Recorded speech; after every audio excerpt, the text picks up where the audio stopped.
VOA 세계뉴스입니다. 카멀라 해리스 미국 부통령이 민주당 대선 후보 지명을 위한 대의원 수를 확보했다고 해리스 부통령 선거운동본부 측이 어제 밝혔습니다.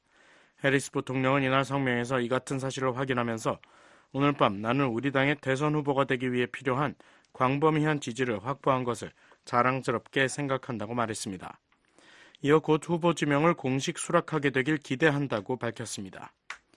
AP통신이 민주당 대의원들을 대상으로 최근 실시한 설문조사에 따르면 해리스 부통령은 후보 지명에 필요한 1976명을 크게 웃도는 2500명 대의원의 지지를 확보했습니다. 해리스 부통령은 오늘 주요 격전지 중 하나인 위스콘신주를 시작으로 대선 후보로서의 선거운동에 나설 예정입니다.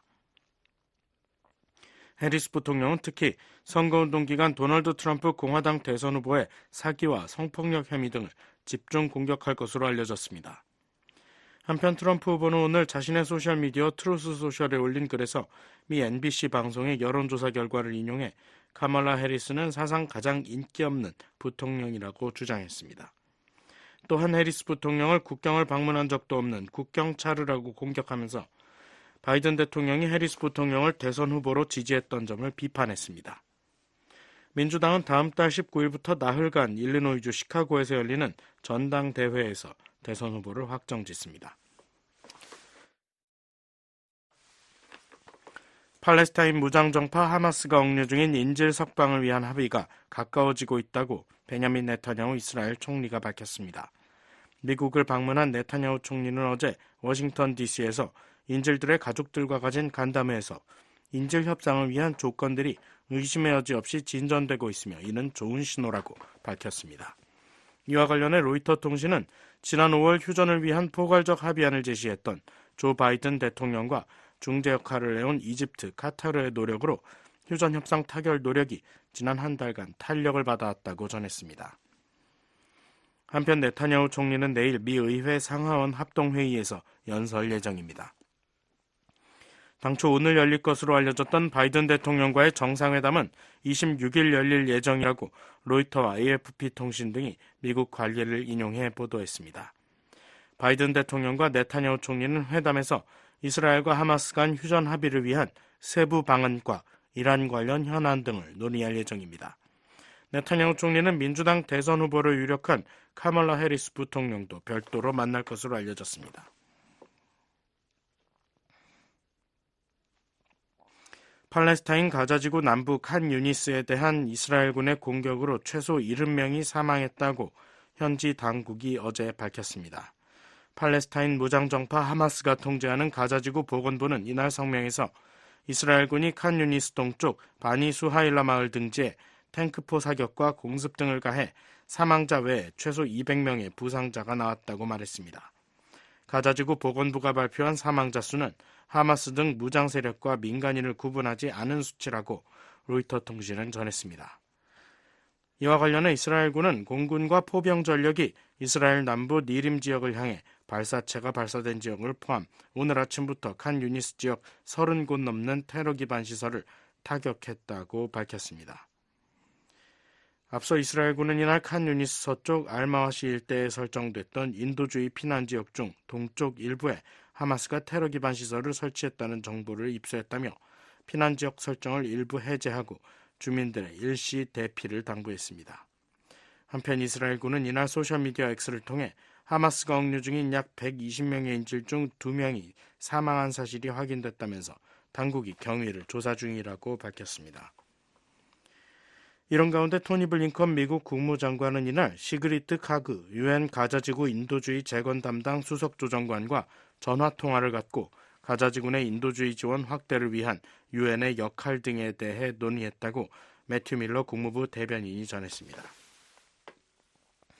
아프리카 국가 에티오피아 남부지방에서 산사태로 지금까지 최소 157명이 사망했다고 현지 관리가 23일 밝혔습니다. 이번 산사태는 에티오피아 수도 아디스아바바에서 남서쪽으로 450km가량 떨어진 고파 지역에서 21일과 22일 잇따라 발생했습니다.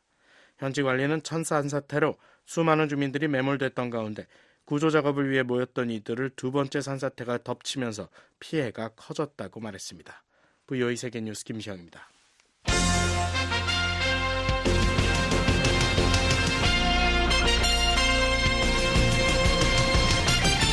VOA News Today. 여러분 안녕하십니까? 2024년 7월 23일 화요일 VOA 뉴스 투데이 3부 시작하겠습니다. 진행의 노시창입니다. 이 시간에 보내드릴 주요 소식입니다. 미 국무부 고위 관리는 오는 27일 열리는 아세안 지역 안보 포럼을 계기로 한 미북 대화는 없을 것이라고 밝혔습니다. 북한과 러시아의 군사협력이 노골화하는 가운데 오는 28일 도쿄에서 미한일 국방장관 회담이 열립니다. 3국 안보협력의 제도화에 초점이 맞춰질 것이라는 관측입니다. 2026 핵확산 금지 조약 NPT 평가 회의를 위한 준비 회의가 개막된 가운데 각국이 북한의 완전한 비핵화를 촉구했습니다. 내일 북한 날씨 전 지역 대체로 흐리고 가끔 비가 오겠습니다. 최저기온은 16도에서 25도, 최고는 22도에서 33도. 바다의 물결은 동해 앞바다 0.5 내지 1.5m, 서해 앞바다 0.5 내지 2m로 일겠습니다. 첫 소식입니다. 미 국무부 고위 관리는 오는 27일 열리는 아세안 지역 안보 포럼을 계기로 한 미북 대화는 없을 것이라고 밝혔습니다. 북한과 러시아 간 군사협력 심화에 대한 우려도 거듭 표명했습니다. 이재훈 기자가 보도합니다. 데니얼 크리튼브링크 국무부 동아시아 태평양 담당 차관보는 22일 이번 주 라오스에서 개최되는 아세안 지역 안보 포럼 IRF 장관급 회의에서 토니 블링컨 장관이 북한 대표를 만날 것으로 예상하지 않는다고 밝혔습니다. I would expect that there will be a North Korean representative at the ARF ministerial as there always is. 크리튼 브링크 차관보는 이날 블링컨 장관의 아시아 순방 관련 온라인 브리핑에서 관련 질문에 항상 그랬듯이 북한 역시 IRF 장관급 회의에 대표가 참석할 것으로 예상한다며 내가 몇 주 전 IRF 고위 관료 회의에 참석했을 때 북한 대표도 있었다고 말했습니다. 이어 그 대표가 누구일진 모르겠지만 누군가는 참석할 것으로 예상한다면서도 그 대표가 누구든 간에 토니 블링컨 국무장관과의 만남이 있을 것으로 예상하지 않는다고 밝혔습니다.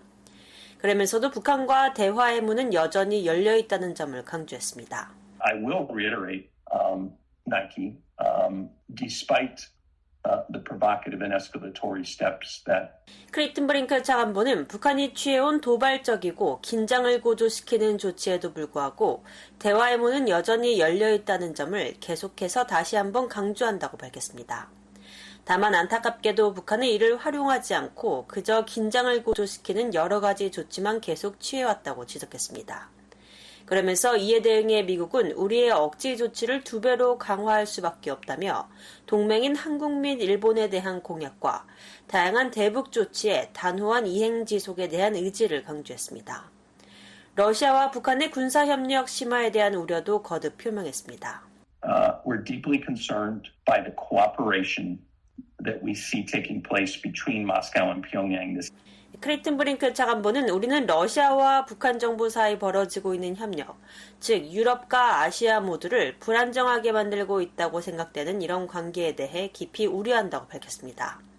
이어 북한이 러시아에 제공한 무기와 기타 물자가 우크라이나 전쟁에서 우크라이나인을 죽이는 데 쓰인 것 등을 언급하며 우리는 최근 몇 주 동안 해왔던 것처럼 제재를 포함한 일련의 조치를 계속 취해 이런 지원을 중단시키기 위한 가능한 모든 것을 할 것이라고 강조했습니다.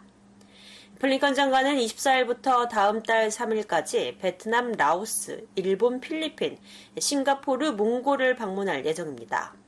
라오스에서 블링컨 장관은 연례 아세안 미국 외교장관 회의, 제14차 동아시아 정상회의, 제31차 IRF 외교장관 회의에 참석합니다.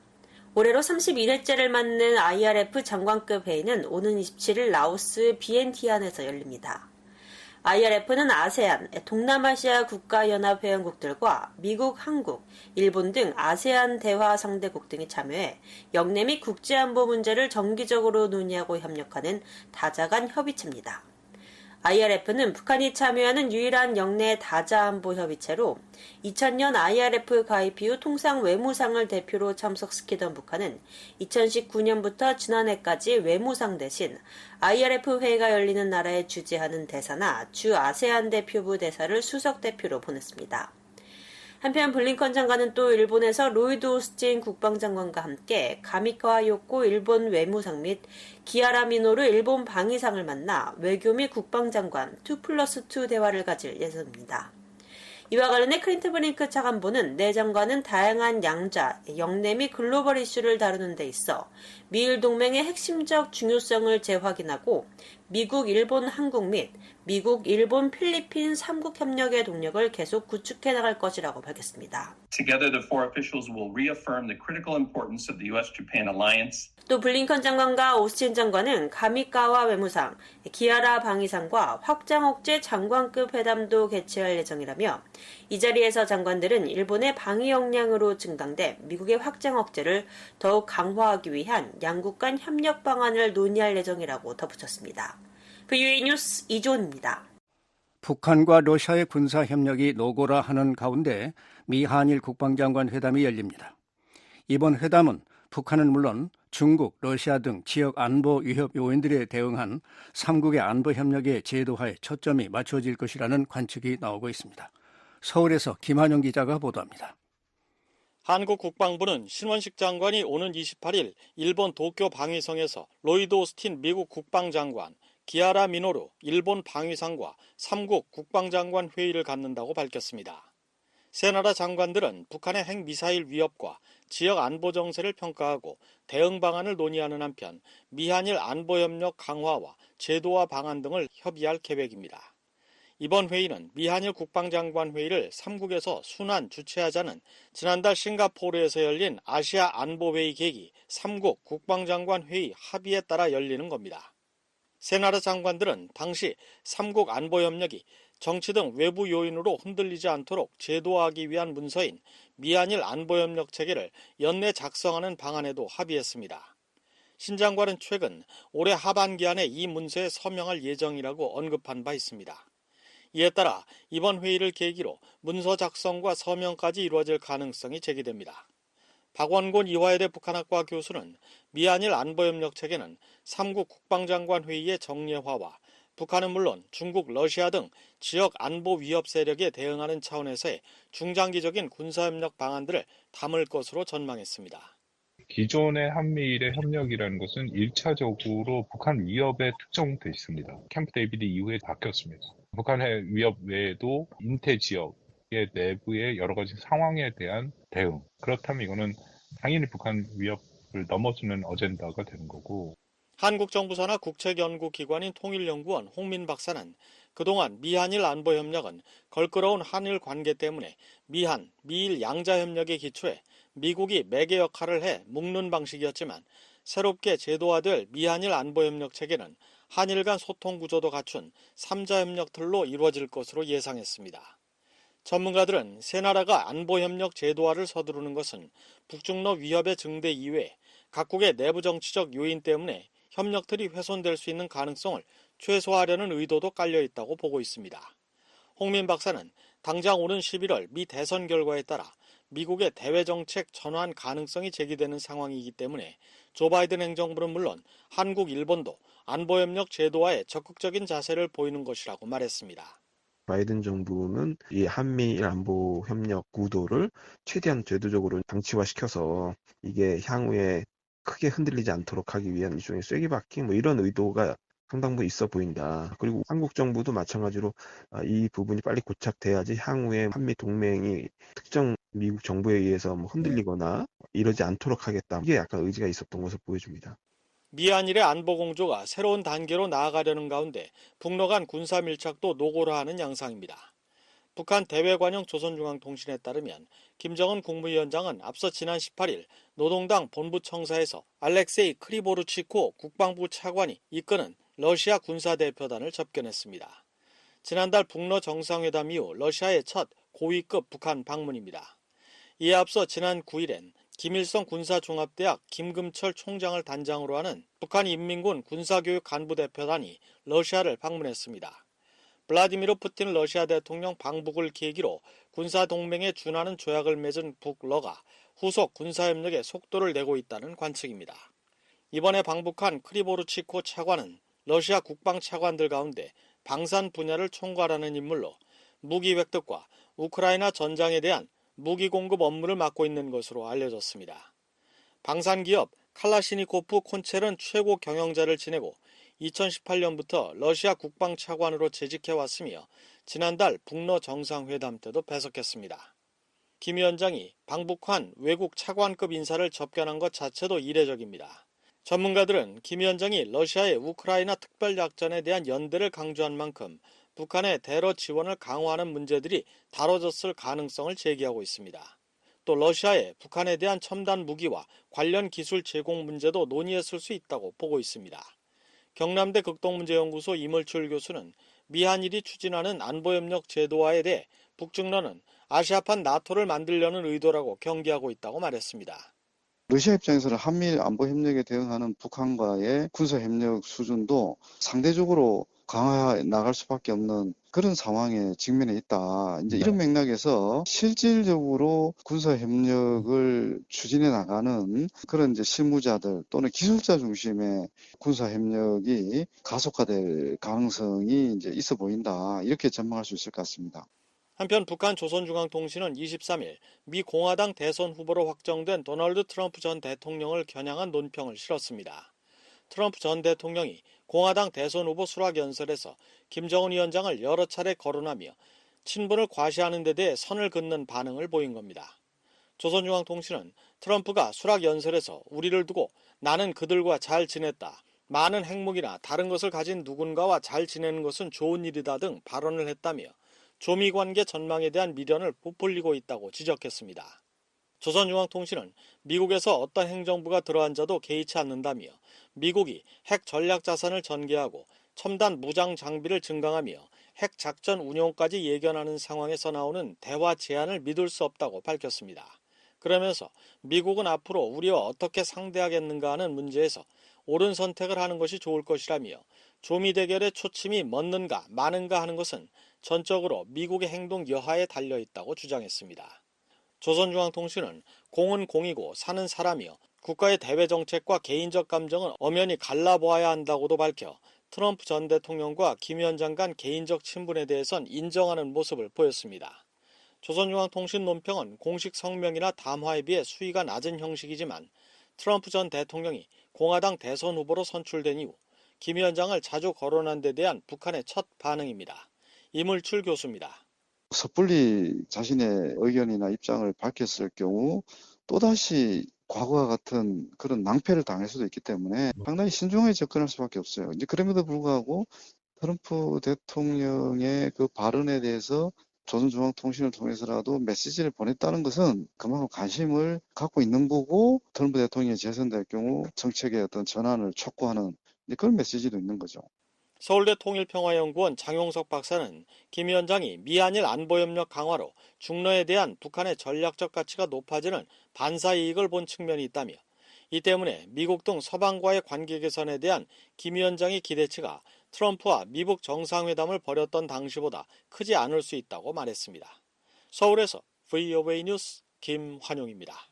유럽연합이 북한 고위 관리 한 명과 기관 한 곳에 대해 추가로 국제인권 제재를 부과했습니다. 여성들에 대한 성과 젠더 기반 폭력을 핵심 이유로 지적했습니다. 김영건 기자가 보도합니다.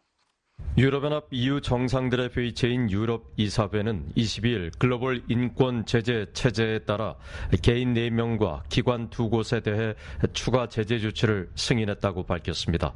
이 가운데 북한의 리창대 국가보위상과 온성군 보위부 구류장이 포함됐습니다. EU 이사회는 리창대 국가보위상이 북한 정권에 반대하거나 북한 내 구금시설 또 수용소에 수감된 여성과 소녀들을 대상으로 국가보위상 관리들이 저지른 수많은 성과 젠더 기반 폭력 행위에 책임이 있다고 밝혔습니다. 그러면서 리창대는 조직적이고 광범위한 성과 젠더 기반 폭력을 포함한 심각한 인권 침해에 책임이 있다고 지적했습니다. 함경북도 온성군 구류장에 대해선 고문과 기타 잔인하고 비인간적이거나 굴욕적인 처우가 관행적으로 이루어지고 있다고 지적했습니다. 아울러 구류장의 수감자들은 강간을 비롯해 노예화, 강제 신체 수색, 강제 낙태, 여성의 생식 능력에 대한 조직적 표적화 등 다른 형태의 성과 젠더 기반 폭력의 대상이 된다고 지적했습니다. 이유는 앞서 2020년 12월 글로벌 인권 제재 체제를 채택하고 이듬해 3월 북한과 중국, 리비아, 러시아 등의 개인과 기관에 대해 처음으로 제재한 바 있습니다. 당시 북한에 대해선 정경택 인민군 총정치국장과 리영길 인민군 총참모장 등 개인 2명과 중앙검찰소에 대해 제재를 부과했었습니다. 이유는 이어 지난해 12월 심각한 인권 침해와 학대가 북한에서 지속되고 있다며 이들에 대한 제재를 2026년 12월 8일까지 3년 더 연장했습니다. EU 대변인은 22일 북한에 대한 추가 제재와 관련한 VOA의 논평 요청에 즉답하지 않은 채 이유는 무력 분쟁이 전 세계 여성과 소녀들에게 지속적으로 미치는 불균형적인 영향과 분쟁 관련 성폭력을 포함한 성과 젠더 기반 폭력이 오프라인과 온라인에서 만연하고 있다는 점에 대해 우려를 표명해왔다고 밝혔습니다. 또 완전한 책임 규명을 보장하고 불처벌에 맞서기 위해 이러한 폭력에 대응하기 위한 노력을 강화하는 데 전념하고 있다고 강조했습니다. 그러면서 제재 대상에 오른 이들은 EU 여행 금지와 자산 동결 대상이 되고 이들에게 직간접적으로 또는 이들의 이익을 위해 자금이나 경제적 자원을 제공하는 건 금지된다고 설명했습니다. VOA는 이번 제재와 관련해 22일 제네바 주재 북한 대표부에 입장을 질문하고 답변을 기다리고 있습니다. 앞서 2021년 3월 북한 외무성 대변인은 전날 이뤄진 EU의 인권 제재에 관한 조선중앙통신 기자와의 문답에서 우리는 EU의 인권 제재 노름을 판에 박힌 대조선 적대시 정책의 일환으로 국가 주권을 침해하고 내정에 간섭하려는 불순한 정치적 도발로 강력히 규탄하며 전면 배격한다고 주장한 바 있습니다. 한편 영국의 민간단체인 코리아 퓨처는 이날 EU의 추가 제재를 환영하는 성명을 발표했습니다. 이 단체 이현심 책임규명 담당 팀장은 성명에서 북한의 잔혹행위는 오늘날 세계에서 가장 시급한 인권 위기 중 하나라며 우리는 개별 가해자와 기관의 책임을 묻기 위해 단호한 조치를 취한 EU 이사회에 찬사를 보낸다고 밝혔습니다. 이 단체는 앞서 EU의 리창대 국가보위상과 온성군 구리장에 대한 인권 침해 조사 자료를 공유한 것으로 알려졌습니다. 이 단체 강혜주 전 디렉터는 앞서 VOA에 이러한 노력이 북한에서 인권 범죄를 저지르고도 처벌받지 않는 관리들에 대한 실질적인 경쟁이 될 수 있다고 강조했었습니다. 글로벌 마그니츠키법 인권 제재 레짐 그리고 또 보편적 관할권 그런 툴들이 엄청나게 다른 맥락에서 좀 관심을 받다 보니까 저희도 이런 것들이 좀 저희가 공부를 하고 좀 기대할 수 있는 그 방향이 아닐까라는 생각을 가지고 좀 더 국가들과 직접적으로 뭔가를 해보려고 하는 노력들이. VOA 뉴스 김영권입니다. 미국과 한국 정부 관계자들이 탈북민들이 성공적으로 정착할 수 있도록 적극 지원해야 한다고 강조했습니다. 탈북 청년들은 북한 인권 개선을 위해 노력하자는 다짐이 담긴 선언문을 발표했습니다. 안준호 기자가 보도합니다. 줄리 터너 미국 국무부 북한 인권 특사가 22일 탈북민 정착 지원의 중요성을 강조했습니다. It was so encouraging to hear these young North Korean escapees talk about their experiences, to talk about their dreams. 터너 특사는 이날 미국 민주주의 진흥재단 NED와 한국 통일부 인권단체인 휴먼 아시아가 공동 주최한 토론회에 참석한 뒤 VOA에게 젊은 탈북민들이 자신들의 경험을 이야기하고 자신들의 꿈과 북한의 미래에 대한 비전에 대해 이야기하는 것을 듣는 것은 매우 고무적이었다고 말했습니다. 이어 국제사회로서 우리는 탈북민들이 더 성공적으로 정착할 수 있도록 어떻게 지원할 것인지 고민해야 한다고 말했습니다. 터너 특사는 자신이 서울을 방문했을 때 통일부 관계자들에게 들었던 말 중 하나가 탈북민들은 먼저 온 통일이라는 말이었다면서 그런 개념에서 본다면 우리는 정말 탈북민들이 새로운 삶을 살 수 있도록 지원하는 데 투자해야 한다고 말했습니다. 이어 탈북민들이 말했듯 탈북민들은 단순히 북한에서 온 가난한 사람이 아니라 의사나 변호사, 래퍼나 예술가가 될 수 있는 그런 엄청난 잠재력을 가지고 있다는 사실을 인정해야 한다고 말했습니다. 그러면서 그것이 바로 오늘 제가 이 자리에서 얻은 교훈이라며 북한 주민들도 우리 모두가 매일 누리고 있는 권리와 자유를 보장받을 때 진정한 잠재력을 발휘할 수 있다는 사실이라고 말했습니다. One of the phrases that I learned from the Ministry of Unification folks was that North Korean defectors are the reunification that came early. 김영호 한국 통일부 장관은 이날 행사 후 BOA에 젊은 탈북민들과의 대화는 매우 유용했다면서 탈북민들이 한국 사회에 더 잘 정착할 수 있도록 노력하겠다고 밝혔습니다. 오늘 이 회의에 참석한 젊은 탈북자들이 외부 정보를 통해서 북한 체제의 문제점을 알고 또 한국 사회를 동경하고 난 이후 더욱더 중요한 것은 한국으로 탈북한 탈북민들이 잘 정착해서 성공적으로 사는 것이 그들의 탈북을 최종적으로 결정하는 데 대단히 중요한 영향을 미쳤다, 이런 이야기였습니다. 김 장관은 이날 개회사에서도 탈북민 여러분은 자유와 인권의 상징이며 한미동맹을 굳건히 하는 시줄과 날줄이라며 통일부는 앞으로도 매년 북한 이탈 주민의 날 행사를 통해 통일 초기 개척자로서 북한 이탈 주민의 자긍심을 고취시키고 성공적인 정착을 위한 지원을 아끼지 않을 것이라고 말했습니다.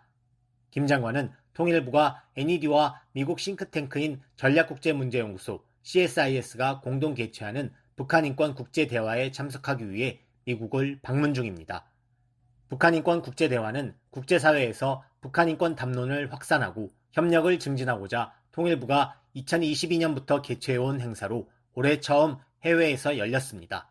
김 장관은 북한인권 개선을 위해서는 국제사회와 북한인권 상황을 공유해야 한다고 강조했습니다.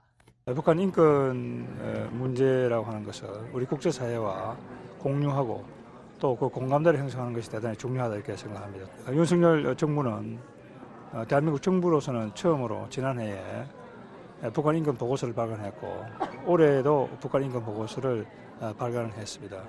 이런 보고서들을 바탕으로 해서 국제 회의를 통해서 북한 내부의 인권 상황을 공유하는 것이 대단히 중요하다, 이런 생각을 갖고 이번 국제 대화를 개최하게 되었습니다.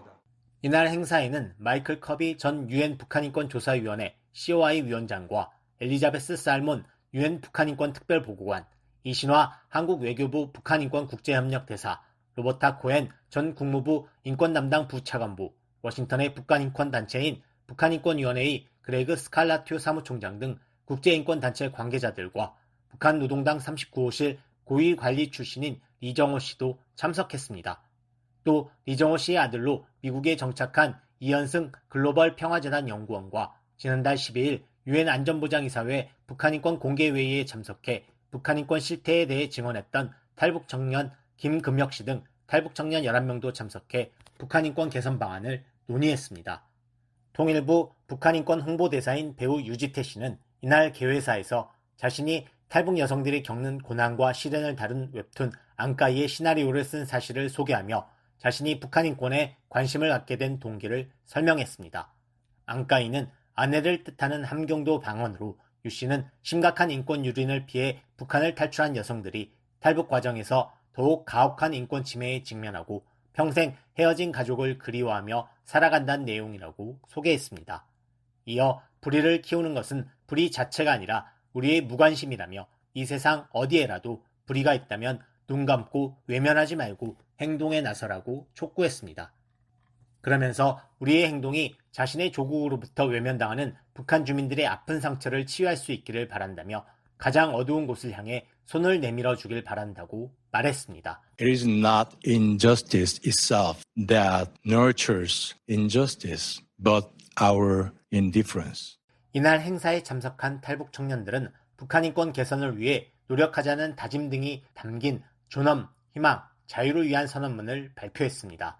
청년들은 이 선언문에서 목소리 없는 사람들을 위해 북한인권 개선을 위해 노력할 것을 약속한다며 전체주의적 억압을 직접 경험한 사람들로서 개인의 자유와 인권에 대한 모든 형태의 억압을 단호히 거부한다고 밝혔습니다.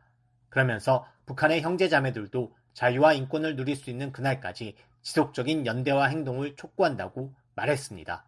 이날 선언문을 대표 낭독한 탈북민 출신의 이성주 조지 메이슨대 방문연구원은 북한의 참혹한 인권 유린 상황을 직접 경험하고 열정과 능력, 전문성을 가진 탈북민들이 있는 한 북한 인권 문제는 잊히지 않을 것이라고 강조했습니다. 우리가 있는 한 북한 인권은 잊혀지지 않는다. 그리고 우리가 있는 한 북한 인권은 발전할 것이다라는 것을 저희가 국제사회에 이제 알리고, 그리고 사실은 이것은 결국 김정은 정권에 대해서 우리가 이야기를 하는 거예요. 왜냐하면은 당신들이 처벌한, 그리고 당신들 때문에 어려움에 겪고 있는 북한 주민들을 대신해서 우리가 목소리가 되겠다. 그리고 그들의 목소리는 잊혀지지 않는다라는 그런 메시지를 저희가 전달하기 위해서 이곳에 섰고요. 그러면서 젊은 탈북민 청년들이 각자의 영역에서 전문성을 갖고 북한 인권을 개선하고 발전시킬 수 있는 전략을 수립하는 것이 가장 시급하다면서 세계 곳곳에 이런 능력을 갖춘 젊은이들이 많은 만큼 이들의 역량을 모아 지속 가능한 북한 인권 개선 전략을 수립해 나갈 계획이라고 말했습니다. 북한 인권 국제대화는 23일에도 계속됩니다.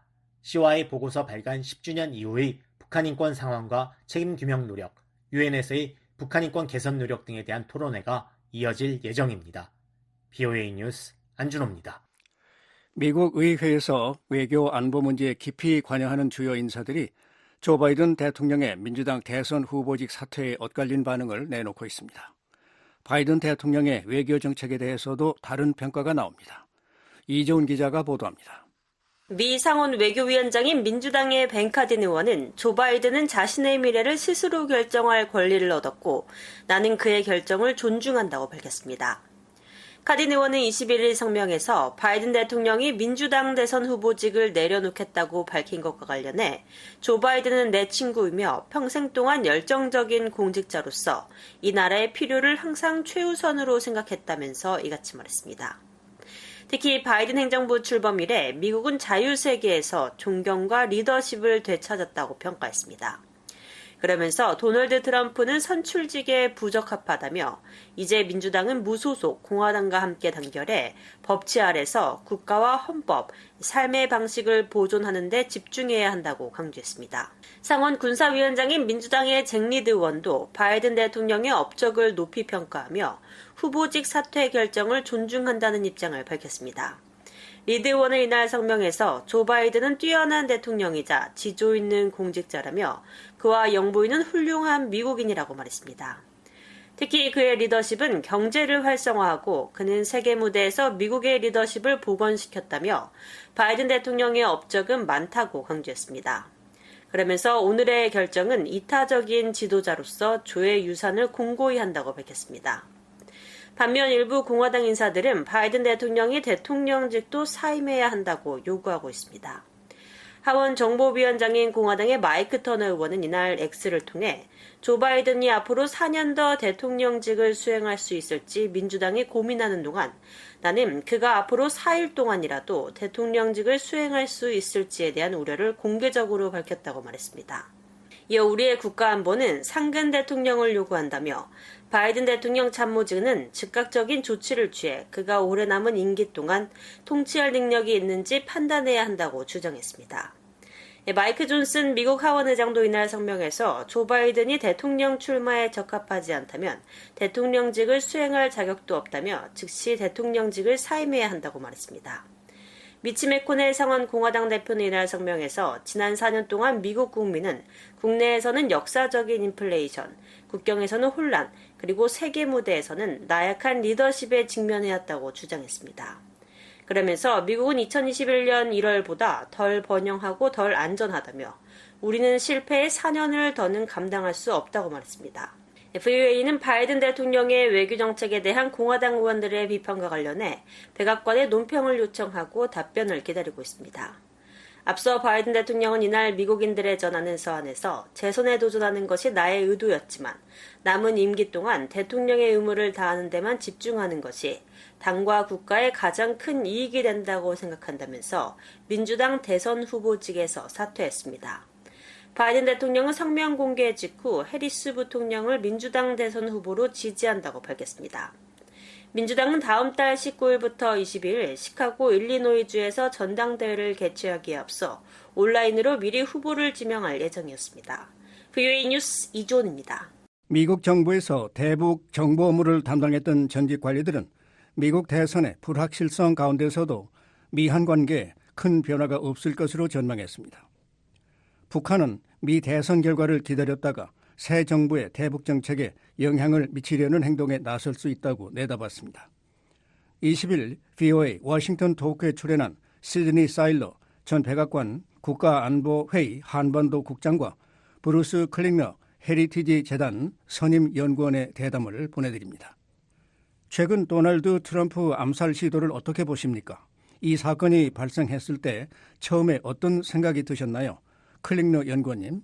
Well, shocked, I think, is the obvious answer, as everyone was, that this could happen, given, the 충격받았죠. 당연한 대답이지만요. 모든 사람들이 그랬던 것처럼요. 비밀 경호국과 지역 경찰이 경호를 하고 있던 상황에서 이런 일이 발생할 수 있다는 사실에 말이죠. 그래서 충격받았고 처음엔 거기서 도대체 실제 무슨 일이 벌어지고 있는지 알지 못했죠. 몇 가지 사실들이 밝혀질 때까지 우리는 무슨 일이 일어나는지를 정확히 알 수가 없었죠. 우리는 폭죽이나 작은 펑 하는 소리 같은 걸 들었어요. 분명히 큰 총소리라기보다는요. 하지만 뉴스가 전해지면서 이런 일이 일어날 수 있다는 사실에 정말 충격받았습니다. 그리고 더 많은 정보를 얻으면서 일종의 실망감을 느꼈죠. 비밀 경호국이나 지역 경찰의 명백한 경호 소홀로 인해 이런 일이 일어날 수 있었다는 데 대해서요. 분명 우리는 암살 시도가 성공하지 못한 데 대해 감사하고 있습니다. 그렇지 않았더라면 미국과 전 세계에 더 큰 혼란을 초래했을 겁니다.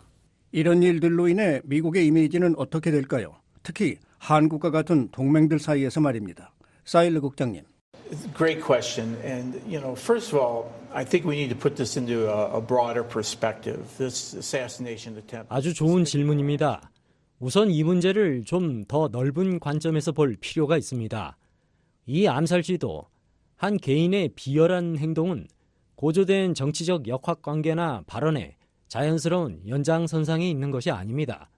이건 전적으로 비난받아 마땅한 행동을 한 개인의 문제지 누군가의 가치나 의도를 반영한 것이 전혀 아닙니다. 전직 또는 현직 대통령 암살이 이번이 처음도 아닙니다. 우리는 역사적으로 이런 일을 많이 봐왔습니다. 물론 정당화될 수는 없습니다. 다만 전례가 없는 일은 아니란 겁니다. 마지막으로 많은 나라에서 암살 사건이 있었습니다. 다시 말씀드리지만 이런 행동을 정당화하려는 것이 아니라 우리에게 다시 한번 상기시켜주는 건 국제사회가 이 사건을 바라보고 있고 이 선거를 보고 있으며 이 선거가 얼마나 치열한지 이 선거의 독특한 전개 양상을 보고 있다는 겁니다. 그리고 이 사건은 더 넓은 맥락에서 이해해야 할 사안입니다. 저는 이것이 사람들 생각처럼 미국 민주주의의 생존 가능성이나 동맹국들에 대한 우리 약속을 크게 우려하게 만들지 않을 것이라고 생각해요. 이 사건이 특히 한국에 미치는 영향은 생각보다 아마 크지 않을 겁니다. 북한은 최근 암살 시도와 미국 정치권의 전반적인 불안정한 분위기를 어떻게 볼까요? 이번 사건이 북한의 대미 태세를 더 공격적으로 만들까요? Well, I think at this point, North Korea, two things are happening. First of all, stereotypical views of the United States are being reinforced. 지금 북한에서는 두 가지 일이 일어나고 있다고 보는데요. 우선 미국에 대한 고정관념이 강화되고 있습니다. 통제되지 않은 총기를 가지고 있고 사람들이 매일 길에서 총을 쏘는 매우 폭력적인 사회라고 말이죠. 이런 고정관념은 그들의 선전에서도 반복되고 증폭되는데요. 북한 주민들에게 미국이 얼마나 사악한 나라인지 각인시키려는 거죠. 이런 고정관념이 강화될 것으로 예상합니다. 선전선동도 업데이트될 것이고요. 현재 혼란으로 미국이 취약하다거나 정치적 약점이 생겼다는 시각이 북한의 도발 셈법에 영향을 주진 않을 거예요. 북한이 미국 대선 전에 뭔가 시도할지에 대해 많은 추측이 있습니다. 대선에 영향을 미치거나 북한 문제가 잊히지 않게 하려고요. 북한은 누가 대통령이 될지 확실해질 때까지 어쩌면 취임 후까지 기다렸다가 미국 새 지도부의 대북 정책 형성에 영향을 미치려는 어떤 행동을 할 수도 있습니다. 미국 정부는 누가 집권당이 되든 한국과 동맹국들의 미국의 안보 공약을 어떻게 확신시킬 수 있을까요? Well, this happens on a day-to-day basis. It starts from the president's relationship with President Yoon, the conversations they have, the conversations. 이런 일은 매일 일어나고 있습니다. 윤석열 대통령과의 대통령 간 관계에서부터 그들은 대화를 나누고 있습니다. 장관 차관급에서부터 한반도 연합훈련 때 참호 속 이병에 이르기까지 말이죠. 모든 정기적인 군사회동은 말할 것도 없고요. 미한 연합군 사령부의 일상적인 작전이나 핵협의그룹, 미한 군사위원회와 안보협의회 등 말이죠. 우리는 한국 측에 우리의 안보 약속, 동맹의 힘과 준비태세를 정기적으로 상기시킬 많은 기회가 있습니다. 공화당원들이 밀워키에서 열린 전당대회에서 트럼프 전 대통령을 대통령 후보로 지명했는데요. 물론 누가 차기 대통령이 될지 최종 결정은 오는 11월에 내려지겠지만요. 하지만 한국은 어떻게 현 미국 정부와의 지속적인 협력을 유지하면서 또한 트럼프 대통령이 집권할 경우 극적인 정책 변화에 대비할 수 있을까요? I think when we're in a U.S. presidential campaign time, every country tries to balance its relationship with 미국 대선 기간에는 모든 국가가 현 정부와 잠재적 새 정부와의 관계를 균형 있게 유지하려고 하죠. 한쪽 편을 든다고 보이길 원치 않는 거죠. 현 정부와 거래한다는 인식도 있고요. 정부 밖에 누군가와 거래하는 게 아니라요. 하지만 분명히 그들은 취임식 때까지 기다리지 않고 관계를 구축하길 원합니다. 만약 일부 동맹이 제 역할을 충분히 하지 않는다는 인식이 있다면 한국은 국방비로 GDP의 2.6에서 2.7%를 지출하고 있음을 강조해야 합니다. 북한의 매우 실질적인 위협을 고려해서요. GDP의 2%를 국방비로 지출한다는 나토의 목표를 초과하는 것이죠. 그리고 한국이 또 강조해야 할 게 있어요. 지난 70년간 한반도에서의 역할뿐 아니라 한반도 밖에서 미국의 베트남, 이라크, 아프가니스탄 전쟁과 유엔의 평화유지군 활동, 소말리아 연안에서의 해적 소탕작전 등에 참여해온 점을 강조해야죠. 특히 한국이 인도태평양에서 영내 안보를 위해 더 큰 역할을 하겠다는 윤 대통령의 공약도 강조할 필요가 있습니다.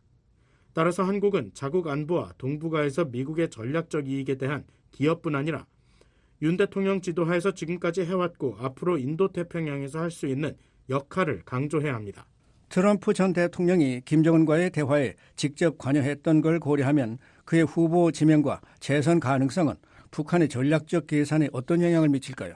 So I think the key to that will be Pyongyang's own posture. And what we've seen since Hanoi. 핵심은 북한의 태도라고 보는데요. 하노이 회담에서부터 오늘날까지 북한의 공개 메시지에서 볼 수 있는 것은 우선 관계 복원 가능성을 나타내고자 하는 욕구입니다. 그중 일부는 북한 내부를 향한 선전 캠페인이라고 보는데요. 김정은이 집권 1기 트럼프 대통령에 대한 접근법이 완전하게 실패했다는 걸 가리기 위해서죠. 북한이 꼭 조속한 고위급 대화 재개를 원하는 건 아니지만 대화의 문을 즉각 닫지는 않겠다는 공개적 메시지를 전하고 싶어 할 겁니다. 그들의 공개 성명에도 암시가 있는데요. 김정은이 개인적으로 문재인 전 대통령과 트럼프 전 대통령에게 된통 당했다고 느꼈다는 건데요. 2018년 외교 접촉이 아무 성과도 없이 끝났고 어떤 목표도 달성하지 못했다는 점에서요. 문재인 정부와 미국으로부터 들은 것들에 기반해 북한이 가능하다고 생각했던 목표들 말입니다. 그들은 다시는 당하지 않겠다는 것이고 그들은 무익한 외교 국면으로 다시 들어가느라 시간을 낭비하지 않겠다는 거죠. 그래서 김정은은 더 큰 자신감을 갖고 트럼프 2기를 맞이할 겁니다. 러시아와의 최근 대화 외교로 트럼프 대통령과의 어떤 대화도 불필요한 환경이 조성됐다는 자신감이죠. 뉴스가 트럼프 전 대통령 암살 시도에 집중된 사이 미국 과학자연맹은 북한이 약 50기의 핵탄두와 최대 90개의 핵탄두를 제조할 수 있을 만큼의 충분한 핵분열 물질을 보유하고 있다고 추정했는데요. 이 추정치가 지난 2년간 2배가 됐다는 걸 고려하면 이 상황을 더 심각하게 받아들여야 하지 않나요? Those in government are taking it very seriously. It's just sort of the attention on North Korea sort of by outside experts or the media. 정부 관계자들은 이를 매우 심각하게 받아들이고 있습니다. 단지 외부 전문가나 언론에 북한에 대한 관심에 기복이 있는 거죠. 하지만 정보기관, 군, 국무부, 국가안보회의는 하루 24시간 북한을 예의주시하고 있습니다. 그래서 우리가 정책을 바꿔야 하느냐고 묻는다면 한반도 문제를 30년밖에 다루지 않은 사람으로서 말하자면 우리는 모든 걸 다 시도해봤습니다만 내일 북한이 핵무기를 포기하게 할 마법 같은 해결책은 없습니다. 만족스럽고 완벽한 해법은 없습니다. 그래서 우리가 하고 있는 일을 계속해야 합니다. 우리는 계속 외교의 문을 두드려야 하죠. 북한이 대화의 문을 열기만을 바라면서 양보할 수는 없습니다. 그러는 동안에도 우리는 우리의 법과 유엔 결의들을 계속 집행해야만 합니다. 우리는 억지력과 방어력을 유지하고 있습니다. 북한을 억제할 뿐 아니라 우리 동맹을 안심시키기 위해서죠. 우리는 경제적 압박을 가하고 북한이 다시 대화에 나설 경우 북한에 혜택을 제공해야 합니다. 지난주 바이든 대통령과 윤석열 대통령은 워싱턴에서 열린 나토 정상회의 기간 중에 핵 억제 지침에 서명했습니다. 양국이 핵 협의 그룹을 설립한 지 1년 만에 상당한 진전을 이뤘다고 강조하면서 말이죠. 이 전략이 빠르게 진전되는 북한의 핵 위협에 대응하기에 충분하다고 보십니까? I don't think deterrence is ever seen as sufficient. It's an ongoing dynamic process where you constantly. 억지력은 결코 충분할 수 없습니다. 그것은 지속적이고 역동적인 과정이죠. 강력한 조치와 확신을 주는 조치를 끊임없이 조합해야 하죠. 또 북한과 접촉을 시도하고 준비태세를 강화하고 확장 억제력을 보여주고 북한의 핵무기 사용 위협만으로도 그 대가는 감당할 수 없을 만큼 클 것이란 걸 상기시키고 북한이 협상 테이블로 돌아와서 핵무기 사용을 삼가야 한다는 걸 깨닫게 하는 과정입니다. 핵협의 그룹 활동과 진화하는 북한의 핵 위협을 억제하는 방법에 대해 대화하는 것은 큰 진전입니다. 과거엔 하지 않았던 방식이죠. 긍정적인 진전이지만 우리가 여기에 만족하고 안주하기엔 결코 충분치 않습니다. 이 점에 있어서 누구도 자만에 빠져있지 않다고 봐요. 하지만 억제력은 앞으로도 미국의 한국 안보에 대한 공약을 안심시키는 것과 함께 북한 핵 프로그램의 규모와는 상관없이 앞으로도 계속되는 숙제가 될 겁니다. 새 핵 억제 지침에 서명한 비핀 나랑 국방부 우주정책 차관보가 VOA와의 인터뷰에서 미한 동맹을 핵동맹이라고 표현했습니다. 동북아 안보 역학 차원에서 이런 진전을 어떻게 해석하십니까? Well, I think that phrase will be interpreted and misinterpreted greatly, particularly in South Korea. 그 말이 특히 한국에서 아주 크게 잘못 해석될 거라고 보는데요. 그 문구의 의미에 대해 견해 차이가 있는데요. 특히 국방부나 군 기관에서 일하는 사람들 사이에서요. 종종 한국 관리들이 과도하게 해석하거나 과장하는 경우가 있다고 봅니다. 진전된 내용이나 한국이 핵의사결정에 얼마나 관여할지 등에 대해서 말이죠. 하지만 중요한 건 2023년 1월 이후 매우 긍정적인 추세라는 겁니다. 당시엔 정말 동맹에 잠재적 위기가 닥친 것처럼 보였는데요. 한국이 미국의 확장 억제 보장의 실효성에 매우 큰 의문을 제기했으니까요. 윤 대통령은 한국이 핵무장의 길로 갈 수도 있다는 발언을 했죠. 2023년 1월과 4월 사이에 한국 정부의 시각과 분위기에서 아주 놀랄만한 변화가 있었는데요. 제가 1월에 만났을 때만 해도 확장 억제 보장에 대해 아주 부정적이고 의문을 제기했던 똑같은 관리들이 4월엔 아주 긍정적으로 바뀌었습니다. 그리고 그 이후 미국과 한국 관리들과 계속 대화를 나눠보니 모두가 핵협의그룹의 진전과 도상훈련에 이르기까지 모든 부속 합의에 매우 긍정적이었습니다. 그래서 지금 한국 정부는 이런 추세에 매우 긍정적입니다. 한국이 정말 핵계획에 참여하는지에 대한 의견이 분분한데요. 미국의 한반도 핵전략에 한국이 어느 정도 참여하는 건지 명확히 해주시겠습니까? I would discourage people from trying to think about this in terms of some type of nuclear scenario in which 이것을 일종의 핵 시나리오 관점에서 생각하지 말라고 말하고 싶은데요. 북한이 핵무기를 사용하고 어떤 합의된 핵 전략에 따라 우리가 핵 옵션을 사용한다는 식으로 생각하지 말았으면 합니다. 그건 다차원적인 겁니다. 재래식 영역뿐 아니라 사이버, 특수작전, 생화학 등 다양한 역량을 포괄하는 겁니다. 북한이 제기하는 위협 중에 큰 부분이 핵이죠. 우리 억제력의 일부는 우리가 어떻게 재래식과 핵 역량을 결합해서 북한의 핵 공격을 방어하고 물리치는가입니다. 물론 지금 우리의 계획은 최악의 시나리오가 발생할 때 우리가 실제로 무엇을 할지 반영할 수 있고 반영하지 못할 수도 있습니다.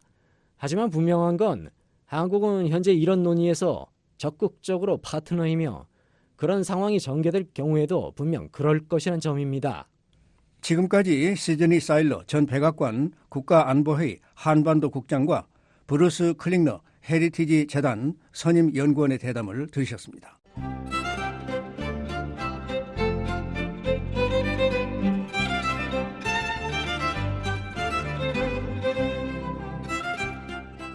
VOA 뉴스 투데이 북한 날씨 알아봅니다. 내일 북한은 전 지역이 대체로 흐리고 가끔 비가 오는 곳이 있겠습니다. 최저 기온은 16도에서 25도, 최고는 22도에서 33도. 바다의 물결은 동해 앞바다에서 0.5 내지 1.5m, 서해 앞바다에서는 0.5 내지 2m로 일겠습니다. 지역별 날씨입니다. 평안남북도 자강도 지역입니다. 평양은 흐리고 한때 비가 오는 곳이 있겠습니다. 최저 25도, 최고 30도. 남포 흐리고 오후 한때 비가 오는 곳이 있고 최저 24도, 최고는 30도. 신의주 흐리고 오후 한때 비가 내리고 최저 24, 최고 28. 중강 흐리고 비가 내리겠습니다. 최저 20, 최고 30. 강계도 흐리고 비가 내리겠고 최저 22도, 최고 30도. 황해남북도 경기도 지역입니다. 해주 흐리고 최저 24도, 최고 28도.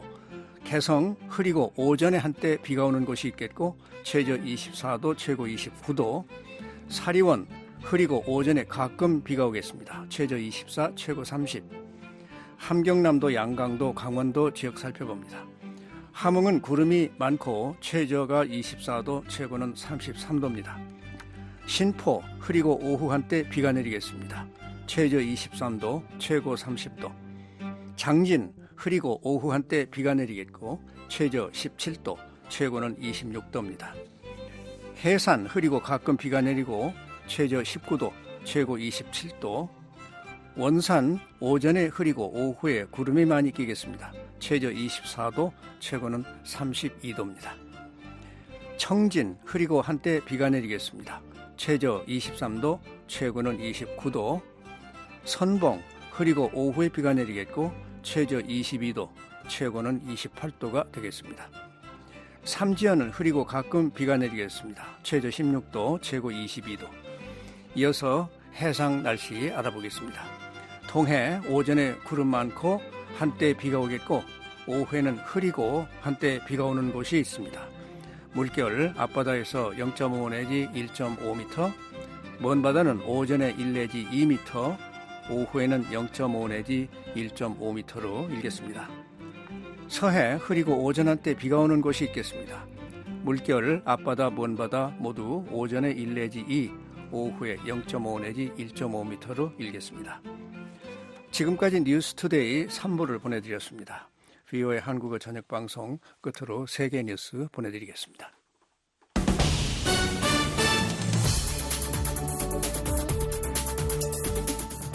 VOA 세계 뉴스입니다. 팔레스타인 무장정파 하마스가 억류 중인 인질 석방을 위한 합의가 가까워지고 있다고 베냐민 네타냐후 이스라엘 총리가 밝혔습니다.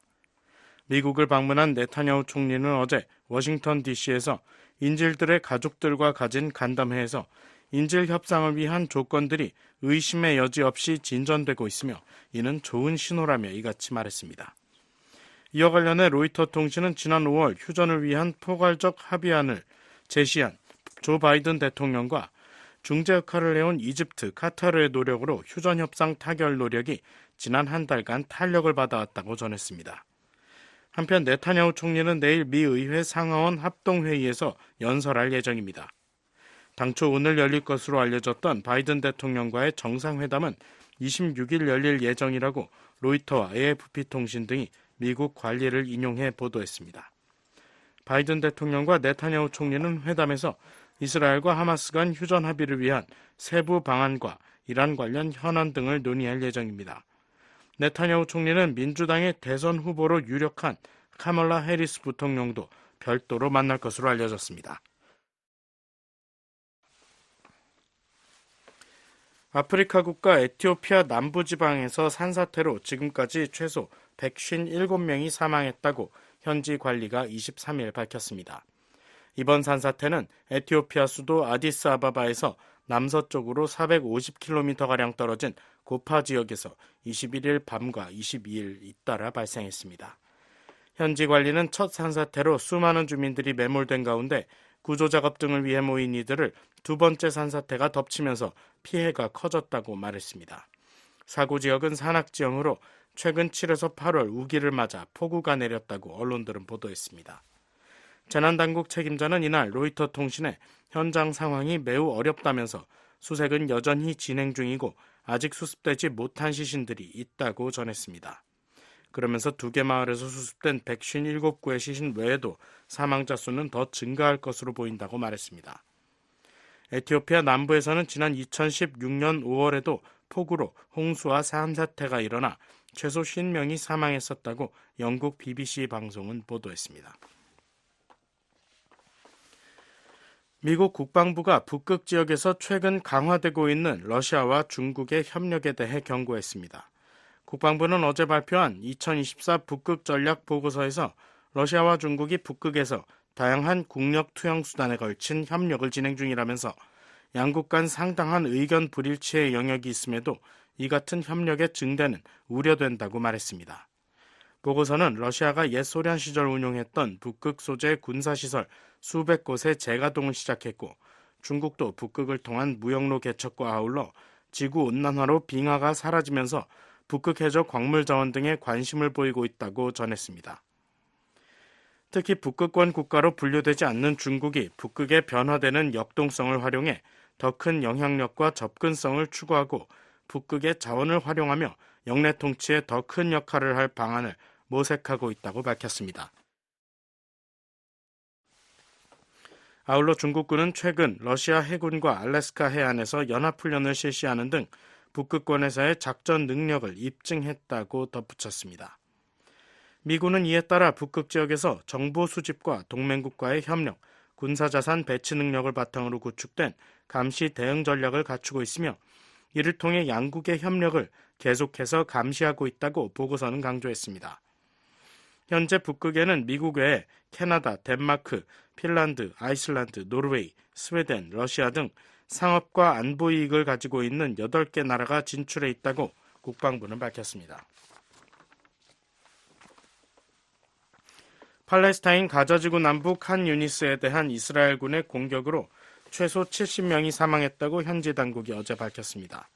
팔레스타인 무장정파 하마스가 통제하는 가자지구 보건부는 이날 성명에서 이스라엘군이 칸 유니스 동쪽 바니 수하일라 마을 등지에 탱크포 사격과 공습 등을 가해 사망자 외에 최소 200명의 부상자가 발생했다고 말했습니다.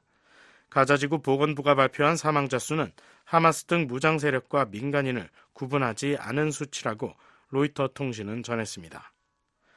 이와 관련해 미 이스라엘군은 공군과 포병 전력이 이스라엘 남부 니림 지역을 향해 발사체가 발사됐던 지역들을 포함해 오늘 아침부터 칸 유니스 지역 30곳 넘는 테러 기반 시설을 타격했다고 밝혔습니다. 앞서 이스라엘군은 이날 칸 유니스 서쪽 알마와시 일대에 설정된 인도주의 피난 지역 중 동쪽 일부에 하마스가 테러 기반 시설을 설치했다는 정보를 입수했다며 피난 지역 설정을 일부 해제하고 주민들의 일시 대피를 당부했습니다. 한편 이스라엘군은 이날 소셜미디어 X를 통해 하마스가 억류 중인 약 120명의 인질 중 2명이 사망한 사실이 확인됐다면서 당국이 경위를 조사 중이라고 밝혔습니다. 이런 가운데 토니 블링컨 미국 국무장관은 이날 시그리드 카그 UN 가자지구 인도주의 재건 담당 수석조정관과 전화통화를 갖고 가자지구 내 인도주의 지원 확대를 위한 UN의 역할 등에 대해 논의했다고 매튜 밀러 국무부 대변인이 전했습니다. VOA 세계뉴스 김시영입니다. 지금까지 여러분께서는 VOA 저녁 방송을 들으셨습니다. VOA 저녁 방송은 저녁 8시부터 자정까지 4시간 동안 중파 1188kHz를 통해 들으실 수 있습니다. 또 밤 9시부터 10시까지는 단파 9350, 9490, 12080kHz로 밤 10시부터 11시까지는 단파 9350, 12045, 12080kHz로 또 밤 11시부터 12시까지는 단파 9405, 12045, 12080kHz로 청취 가능합니다. 매일 새벽 2시부터 3시까지 1시간 동안은 중파 1566kHz로 또 매일 새벽 4시부터 6시까지 2시간 동안은 단파 5875, 7365, 7465kHz로 들으실 수 있습니다. 함께해 주신 여러분 고맙습니다. 다음 방송 시간까지 안녕히 계십시오.